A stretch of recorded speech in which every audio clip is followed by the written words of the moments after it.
Good morning students, कैसे हैं आप सब। उम्मीद है आप सब अच्छे ही होंगे।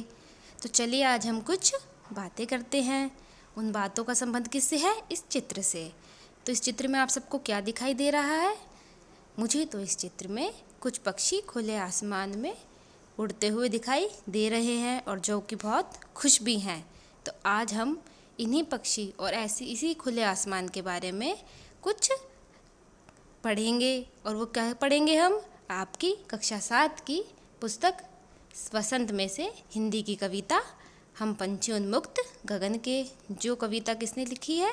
शिवमंगल सिंह सुमन ने। और आपकी कार्यपत्रक एक भी इसी कविता के ऊपर आई है।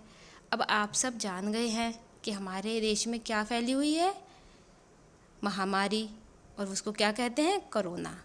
तो कोविड-19 की वजह से आप सब भी अपने अपने घरों में क्या हो चुके हो? कैद हो चुके हो, स्कूलों से दूर हो चुके हो। तो अब आपको भी अपने दोस्तों की कमी महसूस होती होगी। तो आपको भी क्या होने लगा है? अब आपके अंदर भी फीलिंग आती होगी, ऐसा महसूस होता होगा कि हम क्या हो गए हैं, हम बंध चुके हैं और अब हमें क्या चाहिए? आज़ादी। इसी भाव को व्यक्त करते हुए कि यही भाव जब हम पक्षी को एक पिंजरे में बंद कर लेते हैं तो उनके मन में क्या क्या चीज़ें आती हैं, वो सब हम इस कविता के माध्यम से पढ़ेंगे। तो जो शिवमंगल सिंह सुमन हैं, उन्होंने अपनी इस कविता में क्या लिखा है, आज हम पढ़ते हैं। क्या है इसमें? देखिए। हम पंछी उन्मुक्त गगन के, पिंजरबद्ध ना गा पाएंगे, कनक तीलियों से टकराकर पुलकित पंख टूट जाएंगे। हम बहता जल पीने वाले मर जाएंगे भूखे प्यासे, कहीं भली है कटुक निबोरी कनक कटोरी की मैदा से। अब आप देखिए किसमें पंछी के किस भावों को व्यक्त किया गया है। तो इसका भावार्थ क्या है कि पक्षी क्या कह रहा है कि हम खुले आसमान में, उन्मुक्त गगन में यानी खुले आसमान में उड़ने वाले हैं और हम पिंजरे में बंद रहकर गा नहीं सकते। क्यों नहीं गा सकते? क्योंकि जब हम खुश होते हैं तभी हम गाते हैं। हाँ, उदास हो की स्थिति में तो हम कभी भी नहीं गा सकते। तो जब हम खुश होंगे तभी हम गाएंगे, और अगर हम पिंजरे में बंद हैं तो हम इतना अच्छा गा नहीं पाएंगे। पिंजरे की तीलियाँ जो किसकी है? भले ही सोने की है, और चाहे वो मनुष्य के लिए कितनी ही कीमती क्यों ना हो, लेकिन वो हमारे लिए क्या है? हमारे लिए वो कीमती नहीं है, बल्कि इन्हीं सोने की तीलियों से, इन्हीं पिंजरे की तीलियों से टकरा टकरा कर हमारे पंख क्या हो जाएंगे? टूट जाएंगे। हम बहता जल पीने वाले मर जाएंगे भूखे प्यासे, यानी हम बहता जल कहाँ का होता है? नदी का।